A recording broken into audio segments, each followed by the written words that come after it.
방금 봉독한 누가복음 1장 5절로 17절 말씀을 중심으로 주의 큰 인물을 배출하는 가정, 이런 제목으로 잠시 말씀을 묵상하겠습니다. 오늘 말씀의 주인공은 세례 요한입니다. 하나님은 세례 요한을 이 세상 여인들이 낳은 자 중에 가장 큰 자라고 그렇게 인정을 해주셨어요. 근데 그 세례 요한을 배출한 사가랴의 가정은 어떤 가정인가 하는 것입니다.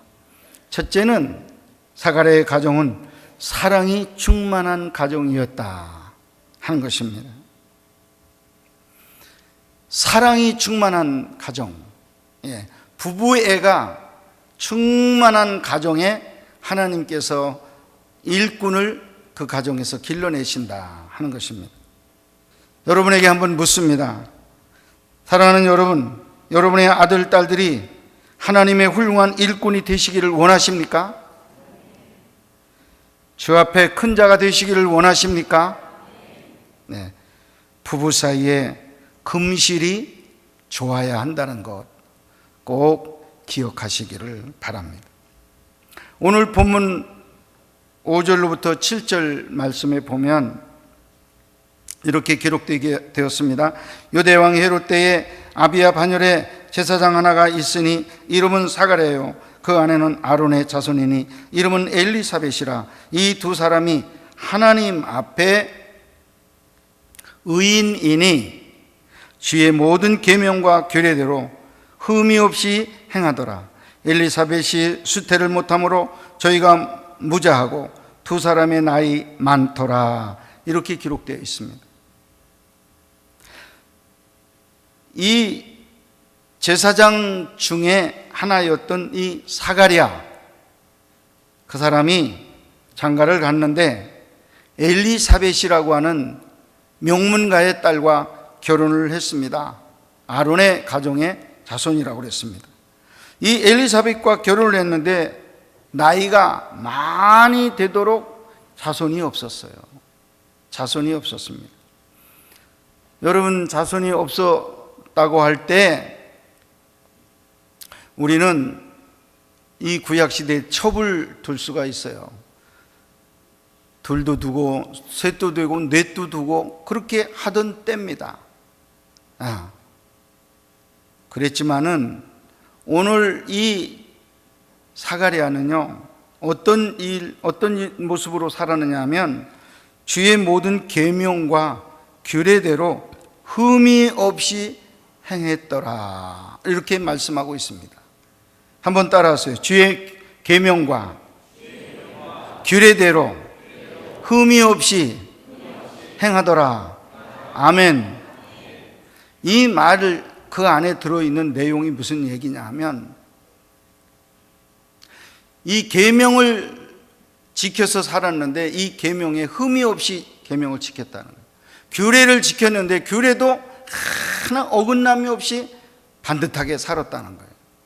여러분, 부부가 결혼을 했는데 나이가 늙도록 아이가 없으면 여러분, 남자의 마음속에 별 마음을 다 갖는 거예요.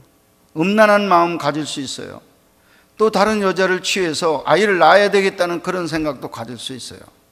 그러나 이 사가랴는 아내를 향하는 그 사랑의 마음이 변치를 지금 않고 있습니다. 아내는 남편을 존경하고 따르는 그 마음이 변치를 않고 있는 거예요. 사랑으로 충만함을 보여주고 있는 거예요.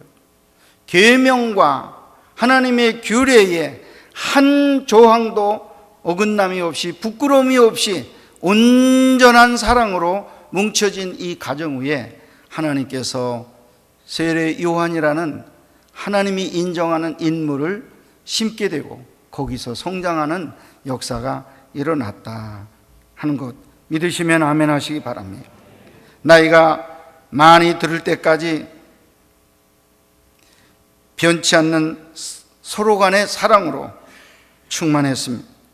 늙기까지 저들의 사랑은 절대 변함이 없었던 그런 모습이었습니다. 하나님께서 이런 가정에 세례 요한을 보내셨습니다.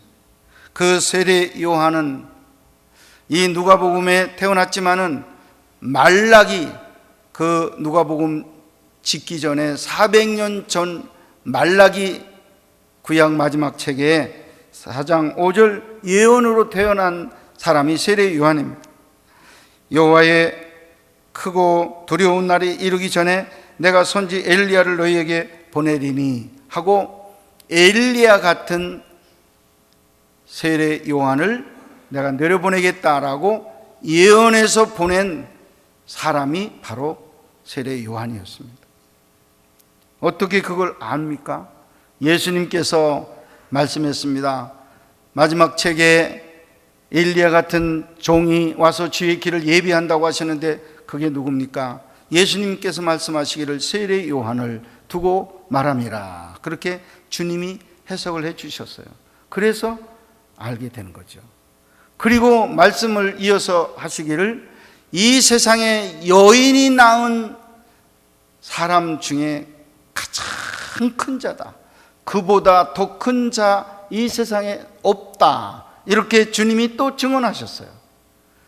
예수님께서 인정해 준 하나님의 종, 큰 종 세례 요한을 우리 하나님은 어떤 가정을 통해서 보내셨느냐? 부부간에 사랑이 넘치는 가정에다가 허락을 하셨다 하는 것입니다. 여러분 생각해 보세요. 싸움을 늘 하는 부부, 늘 말할 때마다 이혼자가 들락날락하는 그런 가정에 하나님께서 자기의 일꾼을 심으시겠는가? 불안해서 어떻게 기릅니까?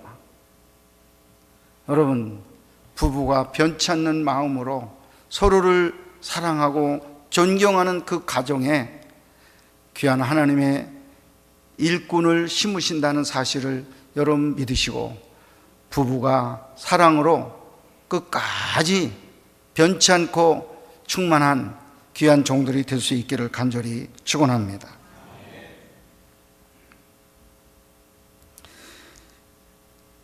두 번째, 이 사가랴의 가정은 기도하는 가정이었다는 것입니다.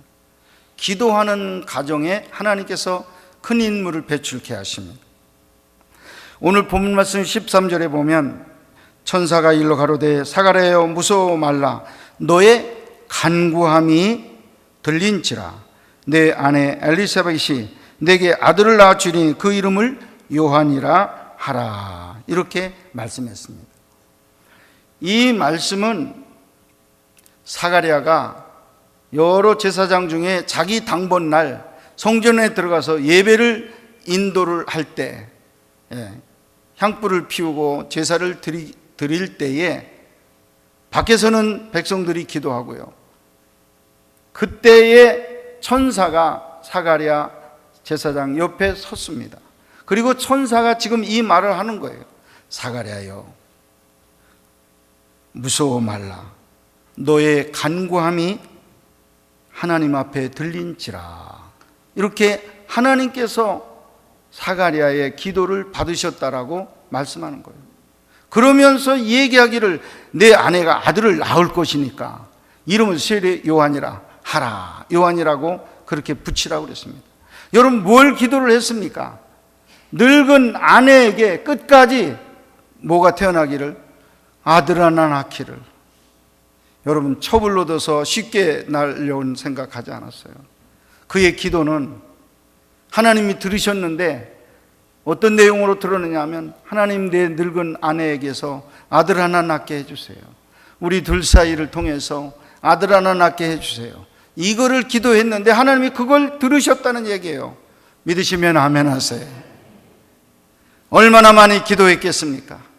얼마나 많이 간절하게 기도했겠습니까? 얼마나 깊이 믿음으로 기도했겠습니까?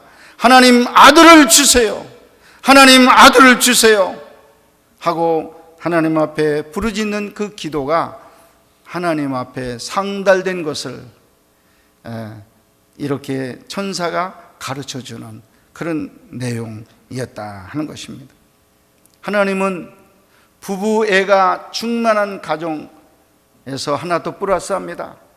그 가운데 기도하는 부부 사이에 일꾼을 내가 길러내게 하겠다 하는 그런 말씀인 것입니다. 기도 이외에는 이런 유가 나갈 수가 없다고 그랬습니다. 기도하지 아니하는 삭막한 사막 같은 가정에 하나님의 귀한 일꾼이 성장할 수가 없습니다. 사랑하는 여러분, 기도로 안 되는 것이 없고 기도하면 정말 안 되는 것이 없고요, 기도하지 않으면 될 것이 없어요. 여러분, 다시 한번 생각하시고 자식을 위해서 무릎 꿇는 아빠가 되시고 엄마가 될 수 있기를 주님의 이름으로 축복합니다.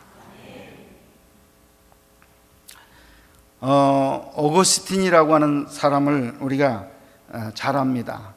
2000년 기독교 역사 가운데 사도 바울과 비슷한 이 레벨로 이름이 알려진 사람이 어거스틴입니다. 성경에는 안 나왔지만은 신학자들이 그렇게 사도 바울 대열에다 올려놨어요. 얼마나 훌륭한 성자인지 성 어거스틴 참회록이라는 책도 여러분 보셨을 줄 압니다. 이 어거스틴이 어떻게 해서 이렇게 훌륭한 아들이 됐느냐, 이 어머니의 기도 때문에 이렇게 훌륭한 아들이 된 것입니다. 이 어거스틴의 어머니는 둘째가라면 서러워할 정도로 기도의 사람이었습니다. 그 아버지는 어거스틴이 어려서 세상을 떠났습니다. 기도하는 어머니였음에도 불구하고 이 어거스틴은 청소년 길을 타락의 길로 흘러나갑니다. 집을 뛰쳐나가서 많은 음탕한 생활을 합니다. 여자들을 만나서 음란한 그런 생활을 하고요, 노름을 즐겨가지고 여기저기를 다니면서 노름을 하기 시작을 했어요. 있는 물건들을 다 갖다 훔쳐다가 팔아가지고 거기다가 다 투자를 하고 노름을 하는 그런 망나니였습니다. 종교적으로 하나님 여호와를 떠나서 마니교라고 하는 이단 종교를 또 섬기면서 이단을 믿고 따르는 그런 모습을 갖게 되었습니다. 어머니가 그 아들을 위해서 기도했죠. 기도했는데 그 아들의 눈에는 어머니의 기도하는 모습이 그렇게 보기가 싫었던 거예요. 그래서 저 지중해 남쪽 북아프리카 지역의 조그마한 동네에서 살다가 어머니를 내가 보기 싫어서 내가 떠나야 되겠다고 해가지고 떠난 데가 이탈리 밀라노라고 하는 지역에 가서 살게 되었습니다. 근데 어머니가 그냥 있나요? 아들의 장소를 찾고 또 수소문해가지고 결국 밀라노까지 따라갔어요. 거기 조그만 방 하나를 얻어가지고 교회를 다니기 시작했습니다. 거기서 기도하는 중에 밀라노 성당에 목사였던 암브루시우스라고 하는 그런 아주 귀한 목사님을 만나게 됩니다. 이 암브루시우스가 그 어머니하고 이렇게 상담을 하는 중에 우리 아들 때문에 걱정이에요 하고 상담을 할 때 이런 말을 해줬습니다.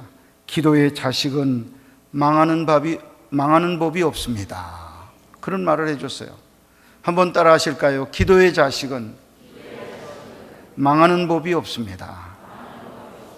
그 말을 그렇게 목사님이 해주셨을 때 그때 그 마음속에 이 말을 꼭 새겼어요. 아, 그렇구나. 기도하는 한 절대 아들은 망하는 법이 없다. 이걸 믿고 계속해서 엎드려 기도를 하는데 15년 동안 하나님 앞에 계속해서 기도하는 중에 아들이 회개하고 어머니 품으로 돌아올 때 성자가 되어 돌아오는 역사가 있었습니다. 신학적으로 정말 어려운 문제들을 다 풀어서 정리해 주는 그런 대신학자로 변해서 어머니에게로 돌아오는 그런 역사가 있었습니다. 여러분, 기도하는 가정에 자녀들 망하는 법이 없어요. 절대로 여러분 이 말 여러분들이 개인적으로 받으셔서 그대로 엎드려서 기도하는 주의 종들이 될 수 있기를 바랍니다. 전에 제가 젊었을 때 우리 교인들하고 1년에 한 2번씩 여름철 겨울철 한월산 기도원에 기도를 갔었습니다. 한 주간씩 기도를 갔었는데 거기에 돌아가신 이천석 목사님이 원장님이셨어요. 그 원장님 얘기를 제가 많이 알고 있어요. 사적인 얘기를. 근데 그 중에 하나 제가 지금도 기억하고 있는 얘기가 하나 있습니다. 자기가 깡패 노릇을 하다가 변해서 목사가 돼가지고 큰 기도원 원장이 돼가지고 이렇게 부자가 되니까 찾아오는 사람들이, 은혜 받으러 오는 사람들도 많이 있지만은 시내에서 깡패들이 많이 올라온다는 거예요. 소문을 듣고. 그 깡패들이 올라오는데 왜 올라오는가 봤더니 나쁜 짓 하고서 숨을 때가 기도원이 좋다는 거예요. 그래서 기도원으로 올라오고, 또 한 가지는 밥을 아침, 점심, 저녁 주거든요, 거기는. 그러니까 아침, 점심, 저녁 해결하는데, 구걸하지 않아도 해결하는 데가 기도원이래. 그래가지고 기도원으로 올라와서 며칠을 있는다는 거예요. 그러다가 어느 날 문을 두드려서 열어주면 그 깡패들이 상담한다고 온다는 거예요. 그래가지고 형님, 저도 목사 될래요. 그런다. 그러니까 며칠 보니까 깡패였던 그 자기의 형님 이 목사님이 얼마나 존경을 받고 사랑을 받고 막 대접을 받는지, 야, 이거 목사 돼야 되겠다는 생각을 눈이 뒤집혀가지고 목사 되겠다고 그런다는 거예요. 아유, 형님 저도 목사 좀 돼. 야, 목사 되려면 신학교 가야 되고 신학교 가려면 돈이 필요한데, 그래서 말씀드립니다. 저 돈 좀 대주세요. 제가 신학교 갈랍니다. 그때마다 목사님이 확인한 게 있대요. 너 아버지 믿냐? 아니요. 너 어머니 교회 다녀? 아니요. 그러면 실격 나가. 너는 돈 대줘도 신앙 못해. 기도해 주는 사람이 하나도 없는데 뭐를 해. 그래서 다 탈락이야. 대부분 다 탈락이래요. 부모가 애가 깡패가 되니까 다 아주 그냥 내쫓기만 하지 뭐 신앙생활 하는 사람이 없는 거예요. 근데 어떤 후배 하나가 진지하게 얘기를 하더래요. 진지하게 얘기를 해서 너 부모 믿냐? 아니요. 교회 다녀? 아니요. 그러던 너도 탈락이야. 그런데요, 저희 고모님이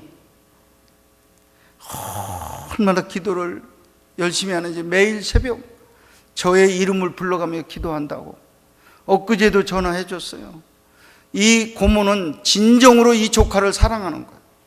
그래가지고 전화가 되기만 하면 내가 너를 위해서 눈물로 기도한다. 내 이름을 부르면서 내가 날마다 기도해. 이놈아 빨리 돌아와야지. 내가 너를 위해서 기도한다는 말을 해줬던 거예요. 그러니까 목사님한테 나는 우리 고모가 나를 위해서 기도해 준다고 그 얘기를 한 거예요. 신학교를 보냈대요. 지금 큰 종이 됐다는 거예요. 그런 얘기를 제가 이천석 목사님을 통해서 들었습니다. 여러분, 누구라도 자기의 이름을 불러가면서 매일 기도할 수만 있다면 여러분 그 자식은 절대로 망하지 않는다는 거 믿으시기를 바랍니다. 아버지면 더 좋고 어머니면 더 좋겠지만 아버지 어머니가 못해주더라도 고모라도 이모라도 사촌이라도 누구라도 자기 이름을 기억하고 기도해 줄 수 있으면 그 사람은 망하지 않는 일이라 하는 것입니다. 사랑하는 여러분, 다시 한번 묻습니다. 여러분의 자녀가 주 앞에 큰 자 되시기를 원하십니까? 여러분 기도하십시오. 나를 위해서가 아니라 내 자식을 생각하면서 새벽제단 쌓으세요. 하나님께서 여러분의 기도를 뿌리치지 않습니다. 결국은 하나님께서 응답해 주실 줄로 믿습니다. 마지막으로 이 사가랴의 가정은 성령 충만한 가정이었습니다. 그래서 그 가운데서 귀한 인물이 배출이 되었다는 것입니다. 부부가 신앙생활을 하면서 똑같이 성령 충만 신앙생활 하기가 어려워요.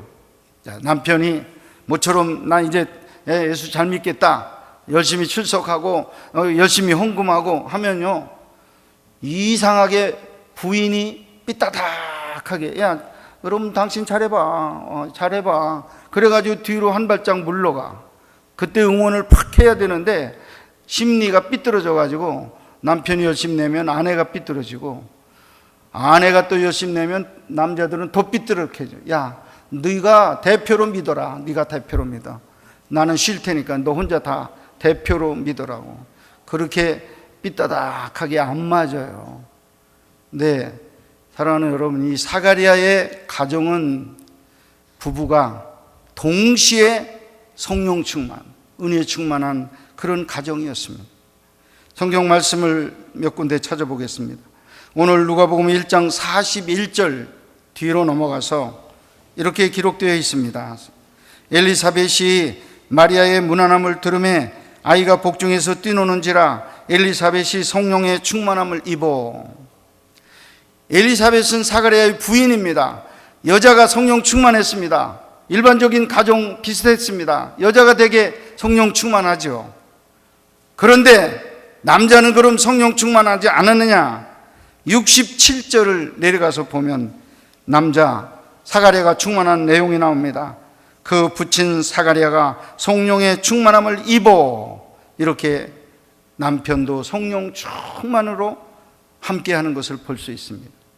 여러분, 성령 충만한 아빠와 성령 충만한 엄마가 부부 생활을 할 때 그 안에서 태어나는 이 요한이도 어머니의 복중에서 10달 동안 모태로부터 성령 충만했다라고 성경에 기록되어 있습니다. 여러분, 오늘 말씀 15절 찾아서 같이 보실까요? 15절 다 같이 읽겠습니다. 시작. 이는 그가 주 앞에 큰 자가 되며 포도주나 독한 술을 마시지 아니하며 모태로부터 성령의 충만함을 받아. 그랬습니다. 여러분, 태교라는 게 꼭 있습니다. 이 태안에서 10달 동안 아버지가 어떤 생각, 어떤 말, 어떻게 행동하는가를 다 보고 듣는다는 얘기예요. 그게 영향이 와.